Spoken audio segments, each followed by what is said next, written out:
আজি নব বসন্তের প্রভাতের আনন্দের লেশ মাত্র ভাব, আজিকার কোন ফুল বিহঙ্গের কোন রাগ, অনুরাগে সিক্ত করি পারিপোড়া পাঠাইতে তোমাদের ঘরে আজি হতে শতবর্ষ পরে। তবু তুমি একবার খুলিয়া দক্ষিণ দ্বার বসি বাতায়নে, শুধু জীবনতে চাহি কল্পনায় অবগাহী ভেবে দেখো মনে। একদিন শতবর্ষ আগে চঞ্চল পলক রাশি কোন স্বর্গ হতে ভাসি নিখিলের মর্মে আসি লাগে। নবীন ফাল্গুন দিন সকল বন্ধনহীন উন্মত্ত অধীন, উড়াই চঞ্চল পাতা পুষ্করের গন্ধ মাখা দক্ষিণ সমীর। সহসা আসিয়া পড়া রাগায় দিয়েছে ধরা যৌবনের রাগে তোমাদের শতবর্ষ আগে। সেদিন উতল প্রাণে হৃদয় মগন গানে কবি এক জাগে, কত কথা পুষ্প প্রায় বিকশি তুলিতে চায় কত অনুরাগে একদিন শতবর্ষ আগে। আজি হতে শতবর্ষ পরে এখন করিছ গান সেবন নতুন কবি তোমাদের ঘরে। আজিকার বসন্তের আনন্দ অভিবাদন পাঠাই দিলেন তারপরে। আমার বসন্ত গান তোমার বসন্ত দিনে ধ্বনিত হোক ক্ষণতরে। হৃদয় স্পন্দনে নব ভ্রমর গুঞ্জনে নব পল্লব মর্মরে আজি হতে শতবর্ষ পরে।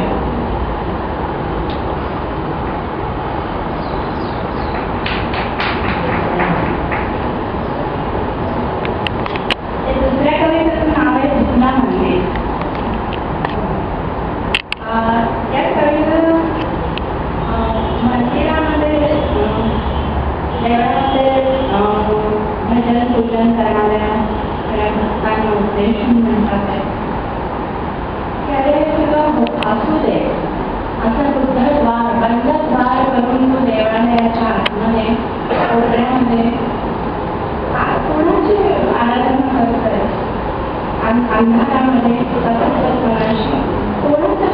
पूजन करतोय. डोळे उघडून जरा बाहेर बघ.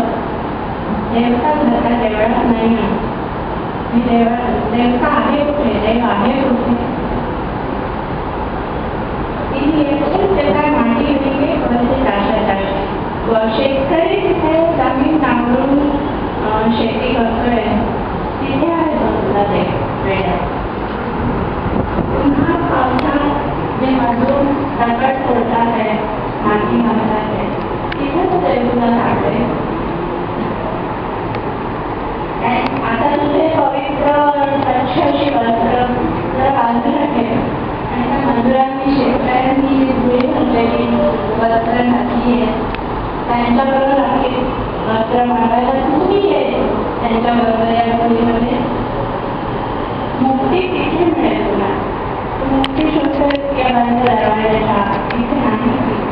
हा साधारण हा असा आशय आहे कवितेचा. असू दे ते ध्यान, असू दे ते फुलं त्या माळा, पाठवू दे तुम्ही वस्त्र, लागू दे त्यांना धूळ. कर्मयोगी सगळ्यांचे काम करतात त्यांच्याशी एकाकार होय. तुला काम त्यांच्याबरोबर वळून पडले तरच तुला मुक्ती पाहणार.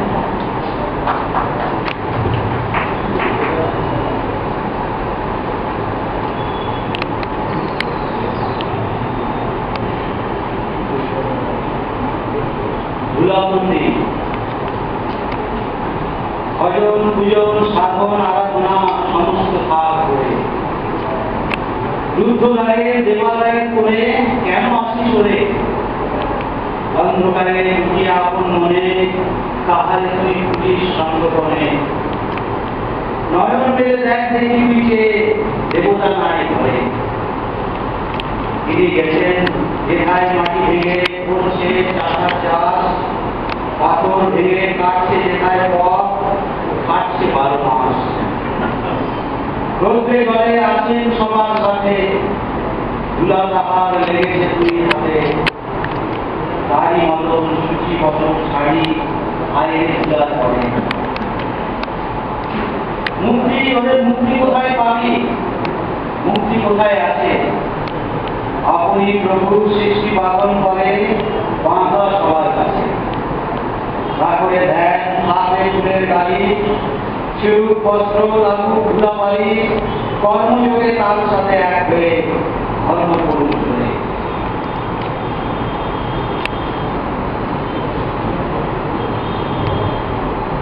एक शेवटची कविता पाठवून रविनाथांनी मानवी मनाला सर्व भावभावनांवर रचना केलेल्या आहेत. एकही असा एकही छटा नसेल मानवी भावभावनांची किंवा निसर्गाची एकही छटा नसेल जी त्यांच्या रचनेतून फुटलेली.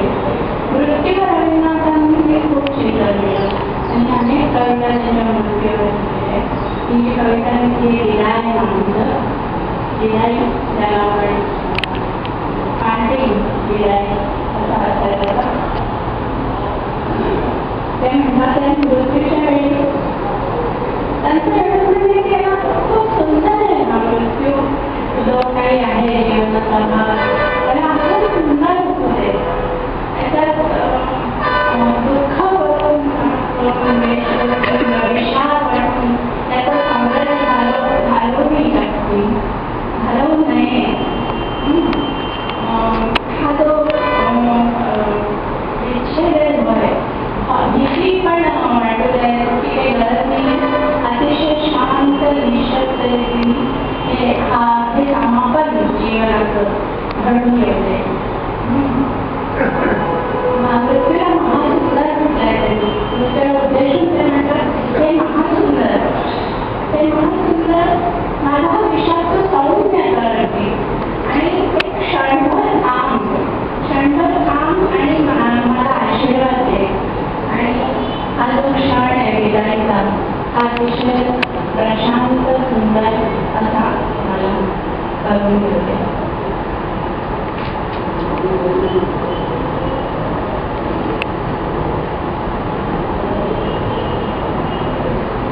বিদায়, ক্ষমা করো, ধৈর্য ধরো, বহু সুন্দরতর বিদায়ের ফল।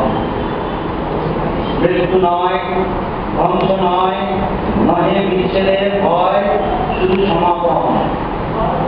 শুধু সুখ হতে স্মৃতি, শুধু ব্যথা হতে গীতি, তৈরি হতে গীত। খেলা হতে খেলা শান্তি, বাসনা হইতে শান্তি, নব হতে গীত। দিনান্তে ক্লান্ত কর, পড়ুক মাথার পর, আঁকি পরে ঘুম। হৃদয়ের পত্র ফুটে, গোপনে ফুট ফুটে, নিশার কুসুম।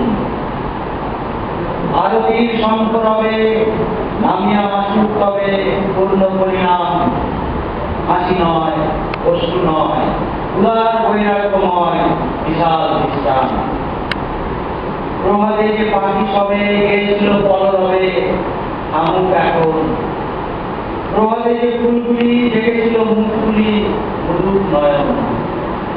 প্রভাতে যে বায়ুদল ফিরেছিল সচঞ্চল, যা থেমে যা। নীরবে উদয় হোক অসীম নক্ষত্র লোক, পরম নির্বাক। হে মহাসুন্দর শেষ, হে বিদায় অনিমেষ, হে সৌম্য বিষাদ, অনেক দ্বারাবর্তী মুষায় নয়নী করো আশীর্বাদ। অনেক দ্বারাবর্তী পদতলে নমিশির, তব যাত্রা পথে নিষ্কম্প করি ঘুরি, নিঃশব্দে আরতি করি, নিঃশব্দ জগতে। নমস্কার।